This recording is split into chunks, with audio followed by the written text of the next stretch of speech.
আসসালামু আলাইকুম। আমি এখন একটা ঘটনা বলবো। 3 মুসাফির ও 8টি রুটি। একবার দুই পথিক পথ চলতে চলতে ক্লান্ত হয়ে পড়ল। তাদের ক্ষুধা লেগেছিল ভীষণ। খাওয়া দাওয়ার জন্য দুজনে মিলে একটা সুবিধাজনক জায়গায় গিয়ে বসে পড়ল। এরপর পুটলি থেকে বের করে নিল যার যার খাবার। একজনের রয়েছে 5টি রুটি আর অন্যজনের 3টি রুটি। তারা যখন খাবার খাওয়ার জন্য তৈরি হলো তখন সেখানে হাজির হলো এক মুসাফির। তার বেশভূষা একদম সাদাসিধে। সে বলল, ভাই, আমি অভুক্ত, খুব ক্ষুধা লেগেছে, আমার কাছে কোনো খাবার নেই, তোমরা আমাকে কিছু খাবার দাও। পথিক ও দুজন মুখ চাওয়াচাওয়ি করলো। মনে মনে ভাবলো তারা দুজন খাবে আর একজন মুসাফির না খেয়ে থাকবে, এ কেমন কথা। দাদা মুসাফিরের তাদের সঙ্গে খেতে বসার অনুরোধ করলো। 3 জনে একসঙ্গে খেতে বসলো। একজন 5 রুটি, অন্যজন 3 রুটি। মুসাফির শূন্য হাত, তবুও তারা রুটি বন্টনে কোনো তারতম্য করলো না। তারা ভাবলো কারো সঙ্গে খাবার না থাকতে পারে, কিন্তু ক্ষুধা তো আর কম লাগেনি।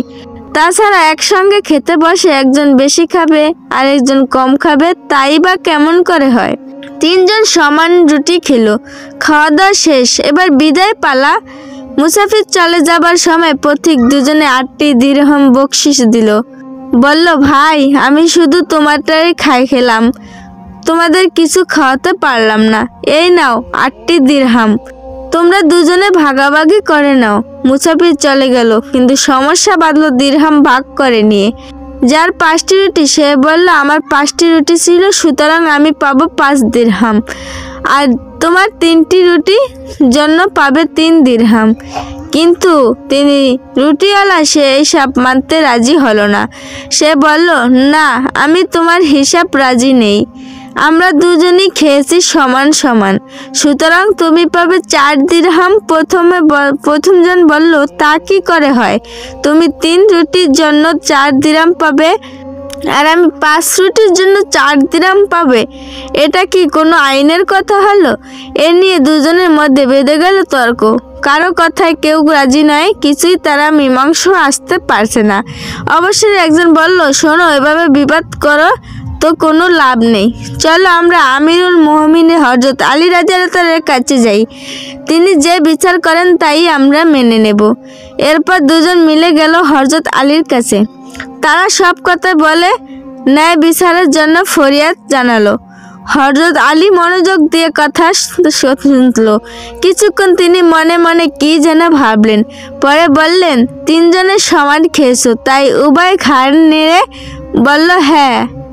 হযরত আলী বললেন, তাহলে এ নিয়ে বিবাদ কিসের, হিসাব তো একেবারে পানির মতো সোজা।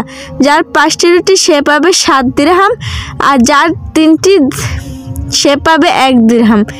এমন হিসাবের কথা শুনে দুজনই অবাক হয়ে গেল।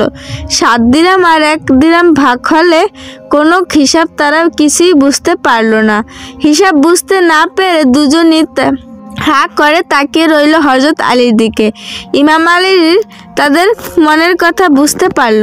তিনি বললেন, তোমরা ছিল 3 জন, আর রুটি 8টি, খেয়ে সমান সমান। একেবারে রুটিকে 3 টুকরো করলে 8টি রুটি 24 টুকরো হয়, সুতরাং তোমরা একজন খেয়েছো 8টি করে টুকরা। মুসাফির লোকরা 8 টুকরোর জন্য 8 দিরহাম দিয়েছে। হযরত আলী বললেন, এবার আসা যাক কে কতটুকু পাবে। সে হিসাবে দ্বিতীয়জন 3টি রুটিতে 9 টুকরো হয়েছে।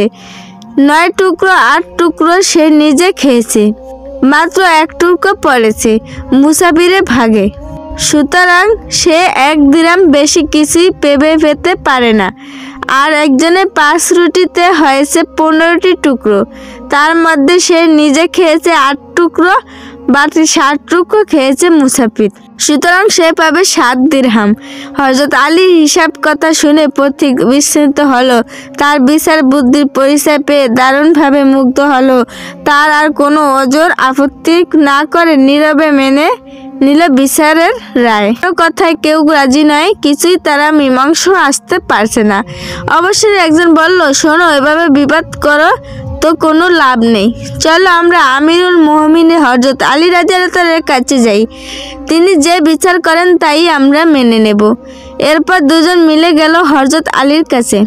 তারা সব কথা বলে ন্যায় বিচারের জন্য ফরিয়াদ জানালো। হযরত আলী মনোযোগ দিয়ে কথা শুনল। কিছুক্ষণ তিনি মনে মনে কি যেন ভাবলেন, পরে বললেন, তিনজনের সমান খেয়েছো, তাই উভয় ঘাড় নেড়ে বলল হ্যাঁ। হযরত আলী বললেন, তাহলে এ নিয়ে বিবাদ কিসের? হিসাব তো একেবারে পানির মতো সোজা। যার 5টি রুটি সে পাবে 7 দিরহাম, আর যার 3টি সে পাবে 1 দিরহাম। এমন হিসাবের কথা শুনে দুজনই অবাক হয়ে গেল। 7 দিরহাম আর 1 দিরহাম ভাগ হলে কোনো হিসাব তারা কিছুই বুঝতে পারল না। হিসাব বুঝতে না পেরে দুজনই হা করে তাকিয়ে রইল হযরত আলীর দিকে। ইমাম আলী তাদের মনের কথা বুঝতে পারল।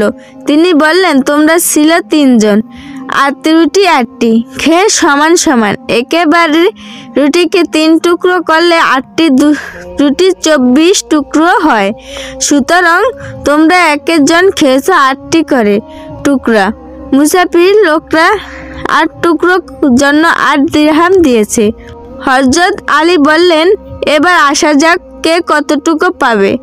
সে হিসাবে দ্বিতীয় জন 3টি রুটিতে 9 টুকরো হয়েছে।